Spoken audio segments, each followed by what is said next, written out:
Hello बच्चों, welcome to get वाला। तो आज हमारे साथ हैं निशांत कुमार राबिन, जिनकी गेट 2023 में ऑल इंडिया रैंक 14th है।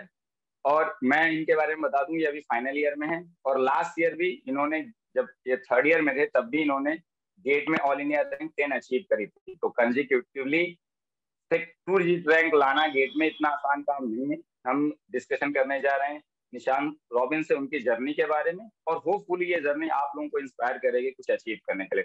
तो congratulation Nishant for achieving this rank and this success. Thank you so much, sir. Thank you so much. सो निशांत, आपने last year all India rank 10 लाया था ऑलरेडी। तो इस साल आपको गेट अपीयर करने का क्या मतलब, क्या थॉट प्रोसेस था, क्या पर्पस था आपको, क्यों आप देना चाहते थे, क्या जज करना चाहते थे, किस लिए आप अपीयर होते? क्योंकि लास्ट ईयर की जो रैंक थी उससे आप अगर एमएस करना चाहते हैं या कुछ भी और करना चाहते थे, आप इजीली किसी भी आईएससी बेंगलोर या आईआईटी में जा सकते थे। तो इस साल का पर्पस क्या था, मेन मोटिव क्या था आपका? सर पहले तो मतलब मैंने जब गेट का तैयारी कर लिया था थर्ड ईयर में, तो उस समय भी एक्चुअल एम तो फोर्थ ईयर में अपियर करने का ही था, क्योंकि थर्ड ईयर तो एक ट्रायल टाइप का था। बट हो सकता है मतलब प्रिपरेशन अच्छी हो गई थी, और प्लस पेपर भी थोड़ा टफर साइड था। लास्ट तो ईयर तक। टफ था और कैलकुलेशंस थे, तो उसमें मतलब क्योंकि मैं आईटी से हूँ, तो जेई का प्रिपरेशन में वो कैलकुलेशन स्पीड वो सब मेंटेन और सीख जाते हैं हम लोग, एरर्स कम होते हैं। तो थर्ड ईयर में अच्छा हो गया रैंक, हालांकि वो एक्सपेक्टेड नहीं था। लेकिन फोर्थ ईयर में देना ही था, और एक बार अच्छा रैंक जब आ गया तो उसके बाद से अभी भी मैंने इसलिए दिया क्योंकि एक बार आप प्रिपेयर कर लेते हैं तो कॉन्सेप्ट्स तो रहते ही हैं। बिल्कुल। तो बस टेस्ट सीरीज आप लगाएंगे, और आप जितना बार गेट एग्जाम देंगे आपको कॉन्सेप्ट और क्लियर होगा। एक ऑल इंडिया बेसिस पे टेस्ट है, इतना अच्छा लेवल का टेस्ट है। तो मुझे लगा कि कॉलेज से जब निकल रहे हैं उससे पहले भी एक बार अपना कोर नॉलेज को चेक कर लेना अच्छी बात है, देख लेते हैं कि क्या होता है। तो उसलिए मैंने दिया था। और प्लस पीएसयूज के भी ऑप्शंस फोर्थ ईयर में रहते हैं, थर्ड ईयर वाले तो एलिजिबल नहीं रहते हैं। एलिजिबल नहीं रहते, बिल्कुल सही बात। तो वो भी मैं सोचा कि इंटरव्यूज देने का अगर मुझे मतलब अपॉर्चुनिटी चाहिए कि देख लूँ पीएसयूज में कैसे इंटरव्यूज होते हैं या क्या प्रोसीजर होता है, हम्म। तो इसलिए मैंने दिया था। चलिए, दैट्स ग्रेट। और हाँ, पीएसयू के ऑप्शन तो जो सेम ईयर गेट एस्पिरेंट होते हैं उन्हीं के लिए रहता है। तो आप थर्ड ईयर के गेट स्कोर के बेसिस पे तो ऑब्वियसली नहीं जा सकते थे।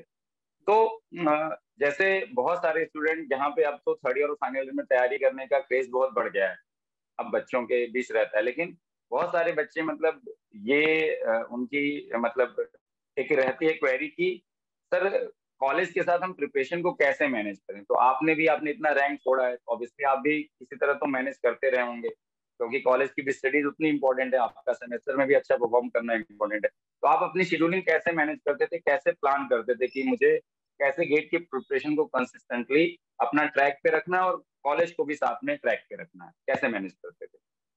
सर पहले तो क्योंकि बीटेक मैं इलेक्ट्रॉनिक्स से कर रहा हूँ, हम्म। तो आपका जो कोर कॉन्सेप्ट्स है, जो कोर सब्जेक्ट्स हैं, वो तो समहाउ मतलब एग्जैक्टली वो टॉपिक नहीं होता, क्योंकि वो तो सेकंड थर्ड ईयर में कंप्लीट हो जाता है। Yes. But after third year भी आपके पास जो जो टॉपिक्स या जो जो सब्जेक्ट्स होते हैं वो कहीं ना कहीं से एनालॉग इलेक्ट्रॉनिक्स से लिंक रहेंगे, या आपके हम्म। पास कम्युनिकेशन रहेगा, सिग्नल सिस्टम्स रहेंगे। तो हम्म। मुझे लगता है कि कॉलेज स्टडीज जो है वो प्रिपरेशन से बाहर का चीज नहीं है।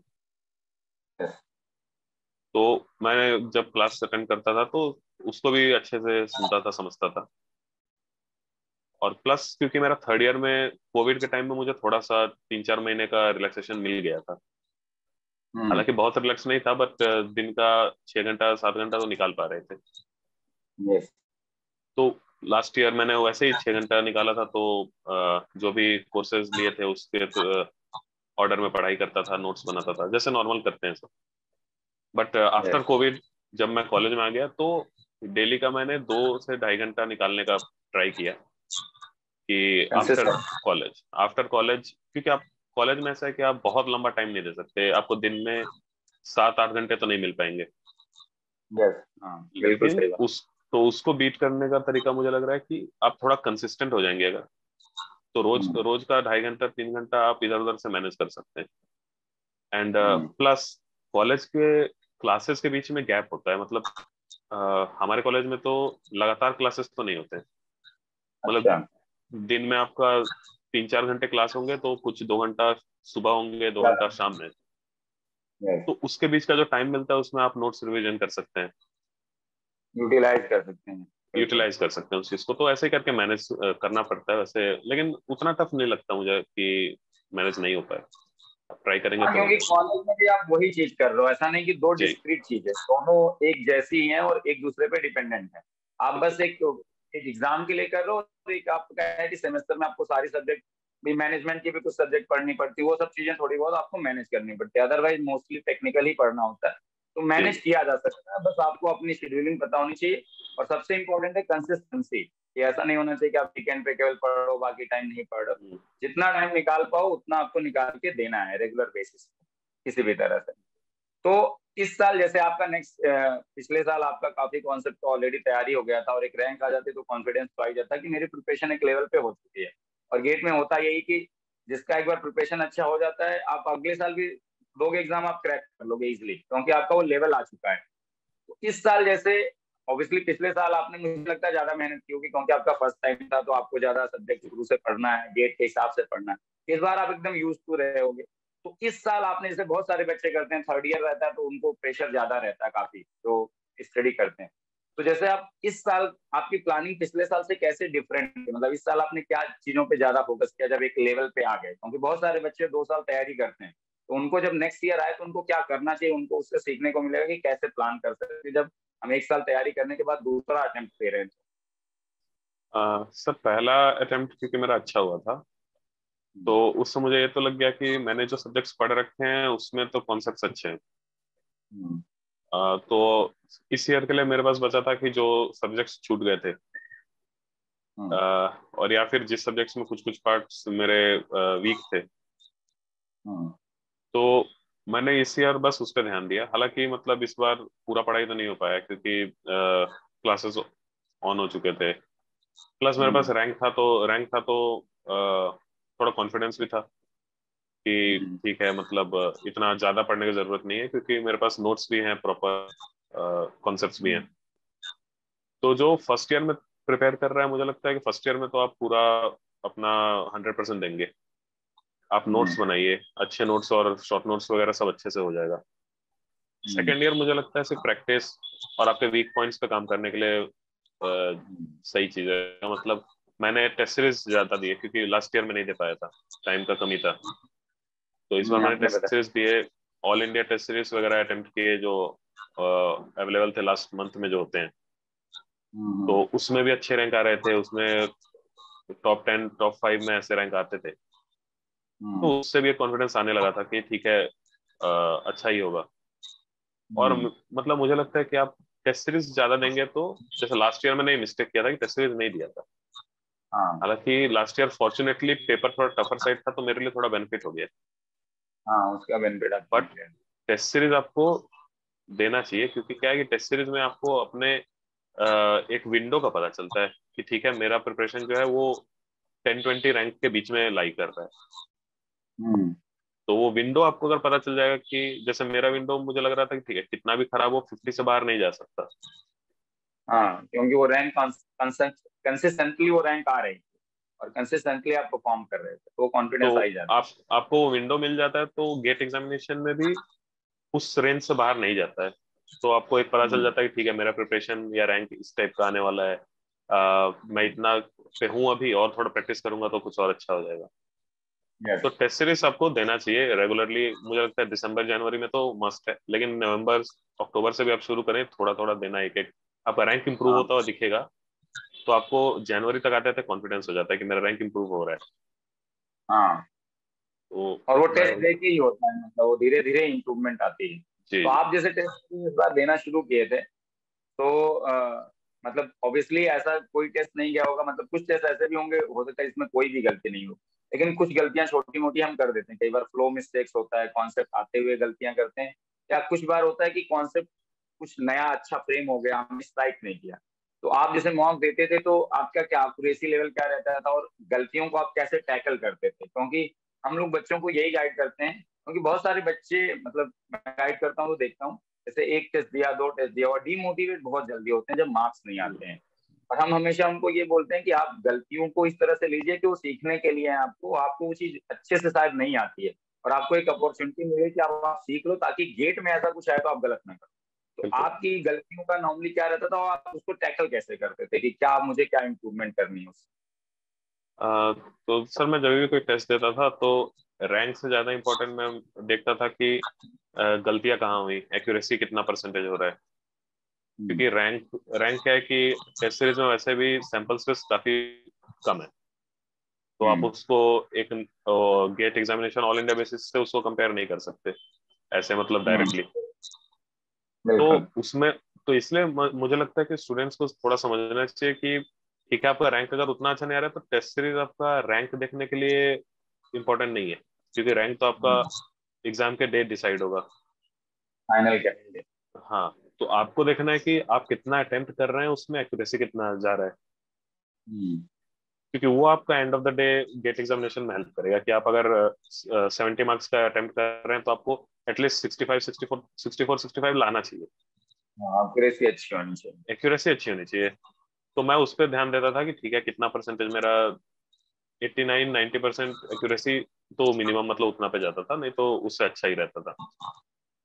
तो मैं उस पर ज्यादा ध्यान देता था कि मैं जो क्वेश्चन करूँ वो गलत ना करूँ। हम्म, और जो क्वेश्चंस जैसे कि नए कॉन्सेप्ट्स आ जाते थे, या फिर जो गलत हो गए, या फ्लो मिस्टेक्स जैसे हो जाते हैं, तो हम्म, उनको मैं सॉल्यूशंस फिर देखता हूँ कि टेस्ट सीरीज में कैसे उसको सॉल्व किया है। और एक हम्म। बार सॉल्यूशन देख के फिर उसके बाद से मैं उसको देखता हूँ कि इसको और किसी तरीके से किया जा सकता है क्या। मेरा क्या अ, अप्रोच हो सकता हाँ, हालांकि अमूमन ऐसा होता है कि जो टेस्ट सीरीज के सॉल्यूशंस होते हैं वो जनरलाइज, मतलब वो शॉर्टेस्ट फॉर्म में ही दिए रहते हैं, मुझे लगता है कि है? काफी अच्छा इस सॉल्व किया रहता मामले में। है। हाँ, बट स्टिल आप जब दो तीन तरीका से प्रैक्टिस कर लेते हैं तो उससे थोड़ा अलग भी सवाल आएगा तो आप उसको अटेम्प्ट कर पाएंगे। बिल्कुल। तो मैं वही जितना भी टेस्ट सीरीज में मिस्टेक्स होता था मैं उसको एनालाइज करता था बहुत ज्यादा, और उसको लिख लेता था कहीं कि ये क्वेश्चन मेरा मिस्टेक हो गया था, इसमें ये एक नया कॉन्सेप्ट था। अगर कोई हम्म, कॉन्सेप्ट टोटली न्यू है तो उसको मैं रेफरेंस बुक से देख लेता था कि ये कोई कॉन्सेप्ट नया है एकदम। तो वैसे ही करके सीक्रेट। प्रिपेयर कर। जी जी। हाँ, तो बच्चों देखो, टेस्ट सीरीज को इस तरह से नहीं लेना है कि मेरी रैंक कितनी आएगी, क्योंकि बहुत बच्चों का परसेप्शन ये बड़ा गलत है कि टेस्ट सीरीज दे रहे हैं तो रैंक आनी चाहिए शुरू से ही। मतलब इम्प्रूवमेंट होना चाहिए, इम्प्रूवमेंट ये इंपॉर्टेंट है कि आपकी 1000 है तो ऐसा नहीं कि 1000 पे स्टक कर जाओ। वो इम्प्रूव करते करते आप 100 ले जाओ, 200 ले जाओ, लेकिन उसमें टाइम लगेगा। बस आप कंसिस्टेंटली टेस्ट देते रहो। तो बच्चों की एक क्वेरी रहती है निशान की, जैसे टेस्ट सीरीज तो एक सोर्स ऑफ क्वेश्चन प्रैक्टिस हो गया, जहाँ पे हम टाइम मैनेजमेंट भी सीखते हैं कि किस कम टाइम में कैसे क्वेश्चन को मैनेज करना है, क्योंकि वहाँ प्रेशर टाइम का हमेशा होता है। दूसरा होता है कि जब हम प्रिपरेशन कर रहे होते हैं तो क्लासरूम और बुकलेट के क्वेश्चन मिल जाते हैं, क्या उसके अलावा आपका सोर्स ऑफ क्वेश्चन प्रैक्टिस कहाँ होता था? क्योंकि रहता है कि एग्जाम में गेट एग्जाम के लिए हमेशा बोलते हैं कि आपको न्यूमेरिकल सॉल्विंग अप्रोच डेवलप करना है, उसके लिए आपको लॉट्स ऑफ क्वेश्चंस प्रैक्टिस करने पड़ेंगे। तो आप क्या सोच रखते थे, कहाँ से क्वेश्चन प्रैक्टिस करते थे? सर पहले तो बुकलेट्स मेरे थे जो लास्ट ईयर के थे, हम्म, उनको मैं सॉल्व कर लेता था। एक और बार मैंने किया, मतलब इस ईयर में भी, अच्छा। क्योंकि क्योंकि क्वेश्चंस जो थे उसमें कॉन्सेप्ट्स, मतलब लास्ट ईयर भी सॉल्व किए थे, बट कॉन्सेप्ट्स एक बार रिवाइज हो जाते हैं कि ठीक है, क्वेश्चंस में ये सब कॉन्सेप्ट्स है। तो आपका अगर एक बार सब्जेक्ट हो चुका है, एक बार आप वो क्वेश्चन सॉल्व कर चुके हैं, तो सब्जेक्ट रिवाइज करने का मुझे लगता है बेस्ट वे है कि आप क्वेश्चन से सॉल्व कर लें। हम्म। तो आपके पास हर टाइप के कॉन्सेप्ट जो टच हो जाते हैं। यस। तो वो क्वेश्चंस थे। पीवाईक्यूज तो ऑब्वियसली करना ही चाहिए, और उसमें भी काफी अच्छा है, मतलब पीवाईक्यूज भी काफी क्वेश्चंस दे देते हैं मोटे, मतलब कितने 300+ पेजेस के तो बुक होते हैं एटलीस्ट। हाँ, बहुत अच्छे अच्छे क्वेश्चन भी मिल जाते हैं प्रैक्टिस। उसमें क्वेश्चंस मिल जाते हैं। प्लस आपका टेस्ट सीरीज तो हर, जैसे मैंने गेट गेट वाला का लिया था, हम्म, अब बस टेस्ट सीरीज आजकल इतने हैं, जैसे आपका सब्जेक्ट वाइज हो जाएगा, टॉपिक वाइज भी टेस्ट होने लगे हैं, आपके हम्म, कंबाइंड टेस्ट हैं, मॉक टेस्ट प्रॉपर है। तो बिल्कुल। मुझे लगता है कि कोई स्टूडेंट पूरा टेस्ट सीरीज कंप्लीट भी नहीं करता है, क्योंकि टेस्ट सीरीज बहुत ज्यादा हो गए, 60-70 टेस्ट तो ऑन एन एवरेज हो जाते हैं, हो मतलब एक जाते हैं। टेस्ट तो सीरीज में। मुझे लगता है कि उससे ज्यादा क्वेश्चंस आपको जरूरत नहीं पड़ेगा। हम्म, क्वेश्चंस कम हो रहे हैं सॉल्व करने का, ऐसा मुझे नहीं लगता कि आज के डेट में ऐसा कोई प्रॉब्लम है, क्योंकि आपको क्वेश्चंस तो हर जगह फ्री में भी, वेबसाइट्स में बहुत सारे गेट के लेवल के क्वेश्चंस मिल रहे हैं। तो हम्म, आज के टाइम में मुझे नहीं लगता कि क्वेश्चंस का कमी किसी को होता होगा। और हम्म, टेस्ट सीरीज आप कोई भी एक टेस्ट सीरीज परचेस करते हैं, उसमें मतलब मोर देन इनफ क्वेश्चंस आपके पास मिल जाते हैं, आप उसको प्रैक्टिस नए करने का क्वेश्चन तो हो जाए। आपको काफी मिल जाते हैं। बिल्कुल बिल्कुल। तो अभी जैसे गेट वाला का आपने जिक्र किया, तो जैसे गेट वाला पे तो अभी हम लोग पेड कोर्स तो इस साल कुछ किया नहीं था, लेकिन हम लोगों ने बच्चों के बेस्ट कोर्स लाए थे हम लोग। जी। उसके बाद सुपर 30 सीरीज भी लाए थे, रिवीजन सेशन भी लाए थे। तो आपने कुछ सेशन फॉलो किए थे, इससे कुछ आपको हेल्प मिली थी, कुछ गाइडेंस मिला था? हाँ सर, मतलब ऑब्वियसली अलग सर को तो फॉलो करते ही हैं, मतलब हम लोग जो भी स्टूडेंट्स हैं। तो उन्होंने जब गेट वाला का लॉन्चिंग किया था तो अच्छा लगा था, और सारे जो टीचर्स थे इलेक्ट्रॉनिक्स में वो तो उनको हम लोग जानते थे, मतलब लास्ट ईयर से भी देखे हुए हैं, पढ़े हुए हैं उनका कहीं कहीं कोर्स। हम्म। तो वो तो एक था ही कि चलिए कुछ नया आ रहा है, या और प्लस था कि यूट्यूब पे अवेलेबल है, अच्छे कंटेंट यूट्यूब पे आ रहे हैं। तो ठीक है, मतलब कि मुझे लगता था कि कुछ अच्छे कॉन्सेप्ट्स होते थे, मैं ऐसे देखते रहता था कि वीडियोस अच्छा, हाँ ये सवाल करा रहे हैं। हालांकि क्योंकि मेरा प्रिपरेशन हो चुका था तो मुझे वैसे आपने पढ़ना नहीं पड़ा। क्वेश्चन प्रैक्टिस करके इसके सेशन ही फॉलो करते होंगे, आपको हाँ कॉन्सेप्ट तो आपने मैं पढ़ रखा है। देख लेता था। अच्छा, फिर मुझे जो पता चला कि आप उसमें मतलब गेट वाला में आए हैं, तो फिर हम्म। मैंने वो थोड़ा सा आपका फॉलो करना शुरू कर दिया, क्योंकि मैं तो जैनिक में भी आपको फॉलो करता था, अभी भी फॉलो यस। करता हूँ मतलब। तो मुझे लगा कि चलिए ये ठीक है आपका फॉलो कर, क्योंकि आपका कॉन्सेप्ट समझाने का तरीका मुझे पहले से भी पसंद था।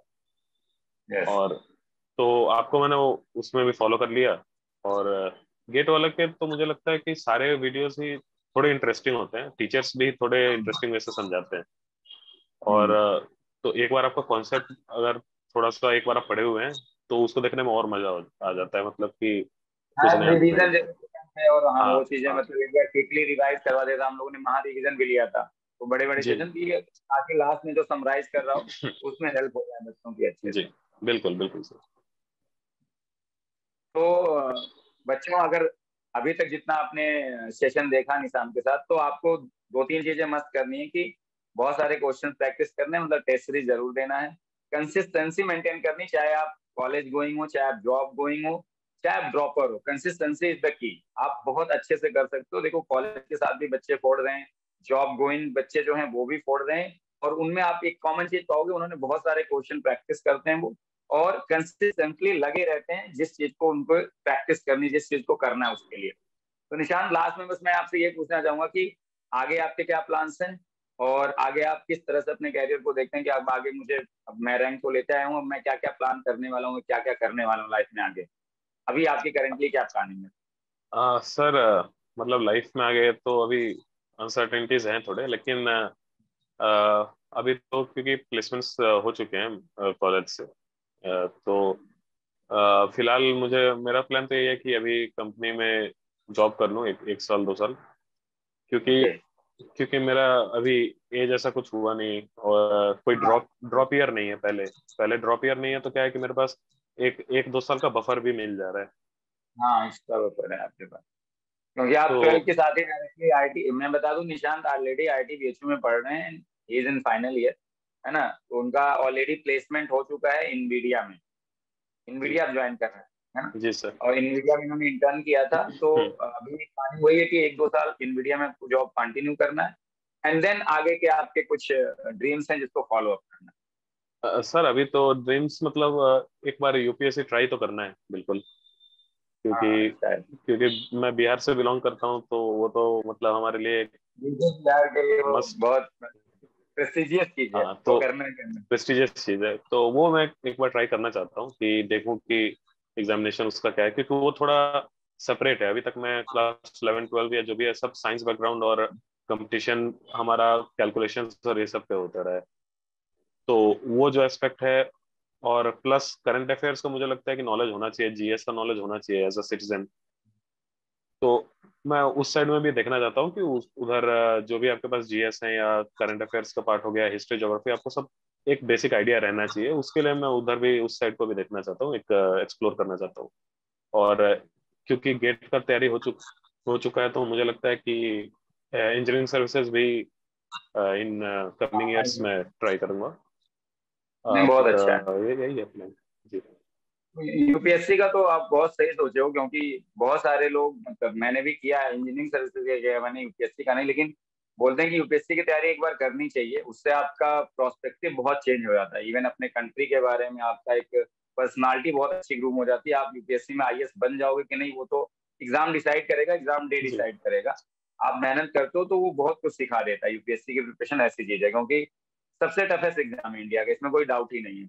आपने गेट जी फोड़ा हुआ है, आईटी जेई फोड़ा हुआ है, लेकिन आप उसमें जाओगे तो आपको लगेगा अब एक लेवल और अपने आप को ऊपर लाना पड़ेगा। तो बिल्कुल बिल्कुल। डेफिनेटली आप जैसे स्टूडेंट से तो एक्सपेक्टेड है कि आप मेहनत करोगे तो जरूर फोड़ोगे। तो वंस अगेन निशान, कांग्रेचुलेशंस। और लास्ट में आप हमारे बच्चों को जो 2024 के लिए प्रिपरेशन कर रहे हैं, 2025 के लिए, उनको क्या मैसेज देना चाहोगे? क्या आपकी तरफ से रहेगा कि वो क्या करें, कैसे अपनी प्रिपरेशन को ड्राइव करें, ताकि वो आपकी तरह रैंक होकर कल को यहाँ पे इंटरव्यू देने के लिए?